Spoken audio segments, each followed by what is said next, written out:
महाराज जी, कष्टों के समय भी भगवान के प्रति प्रेम और कृपा कैसे महसूस करो? कष्ट क्या होते हैं शायद हमारे जीवन से बढ़कर के किसी को क्या पता होगा, क्योंकि बचपन से लेकर 11 वर्ष की अवस्था से लेकर भूख प्यास सर्दी गर्मी, और जब भूख प्यास सर्दी गर्मी मिटाने का समय आए तो किडनी फेल कर दी।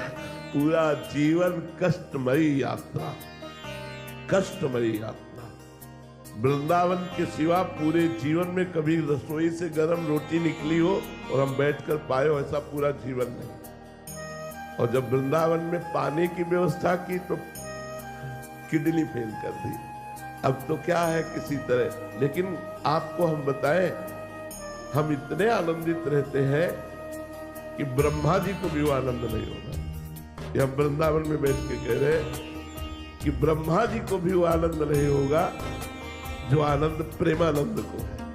कष्ट क्या है? कुछ नहीं है, मन का एक भ्रम है। अगर मन सच्चिदानंद भगवान में लगा है तो कष्ट कोई अपना अस्तित्व नहीं रखता, क्योंकि आगमा पाइनो अनित्यास, नाशवान है, आने जाने वाले हैं। और भगवान सच्चिदानंद है। सावई मनः कृष्ण पदारविंदयो। यदि मन भगवान के चरणों में लगा है, नाम जब चल रहा है, कष्ट क्या है? कुछ नहीं है। आप कह रहे हो कष्ट कुछ है नहीं, मैं तो बहुत पीड़ित हूं, जैसे लोग कह सकते हैं। हम आपको फिर प्रमाण देते हैं कि हमारी जैसी पीड़ा नहीं होगी।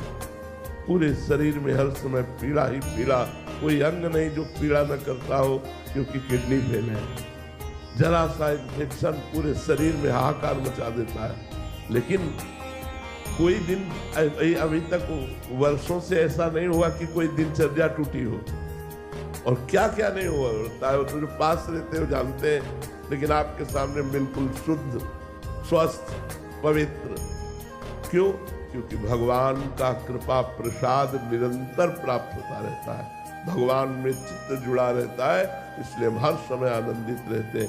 कष्ट कष्ट ही नहीं है। भगवान का जहां स्मरण है वो कष्ट कष्ट ही नहीं है। कष्ट और विपत्ति तो तब है जब भगवान का स्मरण न हो। कहा हनुमंत विपत्ति प्रभु सोई, जब तो सुमिरन भजन न हो। भगवान का सुमिरन नहीं हो रहा, वही विपत्ति है। अरे जी, क्या आपको शरीर में कष्ट है ये समझ आ रही है? क्योंकि हम पास रहते हैं, दर्द तो होता है, बट महाराज जी उस समय आप क्या विचार करते हैं, या इसका ध्यान ही नहीं करते हैं, क्या होता है महाराज? ऐसे कष्ट नजर आता है जैसे पड़ोसी के नजर आता है। हमको कष्ट ऐसे नजर आता है जैसे पड़ोसी के नजर आता हो। तो हम सुरक्षित है, शरीर बीमार है। अरे ये समझ नहीं आ रही महाराज। कैसे समझ? जो भगवान के रहस्य को, अपने स्वरूप को जान जाता है, वो फिर भ्रमित नहीं होता। इसलिए भयानक से भयानक पीड़ा में भी भगवदानंद बना रहता है। और भगवदानंद के प्रभाव से किंचन मात्र दुख का अनुभव नहीं होता। पहेली का कब रहस्य समझ आएगा महाराज? जब चित्त वृत्ति एक भी सेकंड के लिए संसार में नहीं जाएगी, केवल भगवान में रहेगी, तब इस पहेली का। तभी एक ने कहा था हम आपको जान गए, तो हम कहा नहीं भैया, तुम पांच भौतिक शरीर को देखकर कह रहे हो जान गए, प्रेमानंद को जान लोगे तो तुम निहाल हो जाओगे।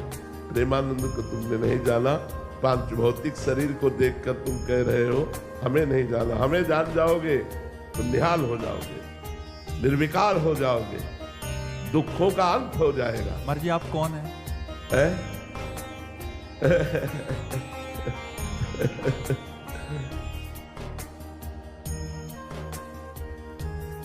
इस उत्तर का खोज करें तो मौन ही निकलता है, और कुछ निकलता ही नहीं है। मौन, इसका उत्तर जो है वो मौन ही निकलता है।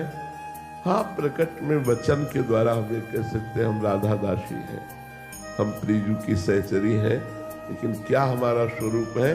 इस पांच भौतिक प्राकृतिक वाणी की सामर्थ्य नहीं जो हमारे स्वरूप का वर्णन कर सकते। अरे जी, हम जैसों को अनुभव हो सकता है उसको? हो सकता है, जब पूर्ण आज्ञा का पालन करते हुए आप अनुभव करना चाहें और हम कराना चाहें। आप अनुभव करना चाहें, हम कराना चाहें तो हो सकता है।